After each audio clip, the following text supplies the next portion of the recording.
Hello friends, your path to success starts here. இன்னைக்கு வீடியோவில் நம்ம பார்க்க போகிற டாபிக் commonly confused words. அதாவது இங்கிலீஷில் 2-3 வேர்ட்ஸு ஒரே மாதிரி இருக்கும், பட் கொஞ்சம் டிஃப்ரென்சஸ் இருக்கும். ஸ்பெல்லிங்லையும் ப்ரொனன்சியேஷன்லையும் லைட்டான டிஃப்ரென்ஸ் இருக்கும்.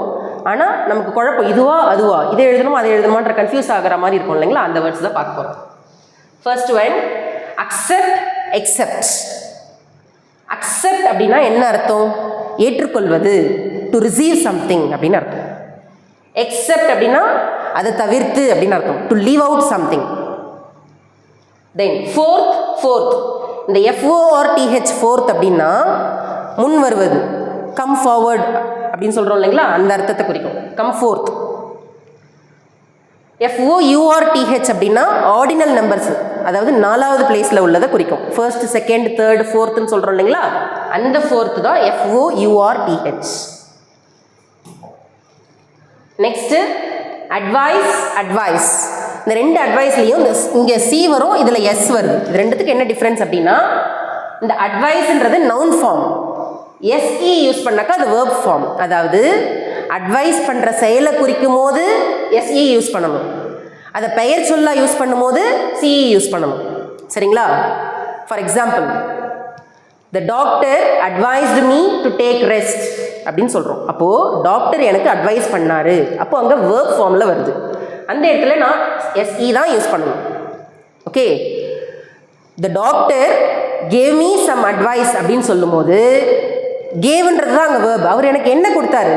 அவர் எனக்கு அட்வைஸ் கொடுத்தா. அப்போ இங்கே வந்து அட்வைஸ் அப்படின்றது வந்து நவுன் ஃபார்மில் தான் பயன்படுது. அப்போ அங்கே CE யூஸ் பண்ணணும். சப்ஜெக்டோடைய பிளேஸ்லையோ ஆப்ஜெக்டோடைய பிளேஸ்லையோ அட்வைஸ் வந்துச்சுன்னா CE யூஸ் பண்ணணும். வேர்புடைய பிளேஸில் அட்வைஸ் வந்துச்சுன்னா SE யூஸ் பண்ணணும். சரிங்களா? தென் ஸ்டேஷனரி NERY யூஸ் பண்ணும்போது ரைட்டிங் மெட்டீரியலை குறிக்கும். Like pencil, scale, eraser, pen, இதெல்லாம் குறிக்கும். NARY ஸ்டேஷனரி அப்படின்னா அன்மூவிங் அப்படின்னு அர்த்தம். அதாவது நிலையாக ஒரே இடத்துல இருக்கிறத தான் குறிக்கும் ஸ்டேஷனரி, NARY அப்படின்னா. நெக்ஸ்ட் லை அப்படின்னா என்ன அர்த்தம்? இப்போ யாருக்காவது உடம்பு சரியில்லைன்னு வச்சுக்கோங்களேன், கிளாஸில் யாருக்காவது உடம்பு சரியில்லைன்னா என்ன சொல்லுவோம்? லை டவுன் அப்படின்னு சொல்லுவோம். அப்போ அவங்களே படுத்துக்குவாங்க பெஞ்ச் மேலே, இல்லைங்களா? அப்போது when the object is laying itself, ஒரு பொருளோ இல்லை ஒரு பர்சனோ தானாக படுத்துக்கிறாங்க, இல்லை தானாக ஒரு பொருள் வந்து கீழே இருக்குது அப்படின்னாக்கா நம்ம அதை லை அப்படின்னு சொல்லுவோம். இட் இஸ் லையிங் டவுன் தேர் அப்படின்னு சொல்கிறோம் இல்லைங்களா? அப்போது எந்த ஒரு பொருளோ இல்லை பர்சனோ தானாக படுத்துக்கிறாங்களோ இல்லை தானாக கீழே ஒரு பொருள் இருக்குதோ அங்கே வந்து நம்ம லை அப்படின்றத யூஸ் பண்ணுறோம். லே அப்படின்னா when the object is being laid down, யாரோ ஒருத்தர் இதை எடுத்து வச்சுருக்காங்க, இப்போ ரொம்ப உடம்புக்கு முடியல, அவனை பிடிச்சிட்டு வந்து படுக்க வைங்க அப்படின்னாக்கா அங்கே நம்ம லே ஹிம் டவுன் அப்படின்றத யூஸ் பண்ணுவோம். லை டவுன்னா நீயா வந்து படுத்துக்கோன்னு இருக்கும். லே டவுன் அப்படின்னா, லே ஹிம் டவுன் அப்படின்னா அவனை பிடிச்சிட்டு வந்து படுக்க வைங்க அப்படின்னு அர்த்தம். சரிங்களா?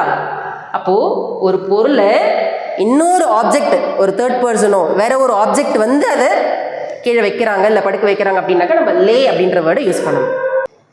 Next affects. எஃபெக்ட் அப்படின்னா எதையோ ஒன்று பண்ணிட்டோம், அதனோட விளைவாக என்ன நடந்துச்சு அப்படின்றத சொல்கிறது.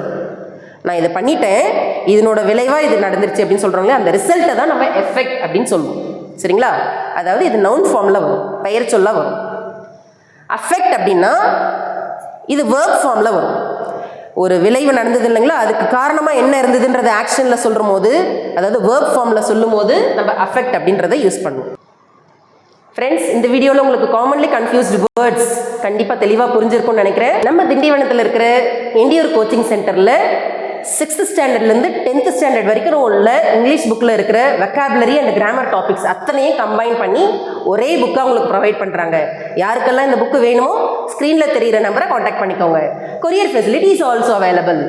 நாளைக்கு உங்களை இன்னொரு வீடியோவில் மீட் பண்ணுறேன். Until then, this is Dakshani signing off from you. Thank you.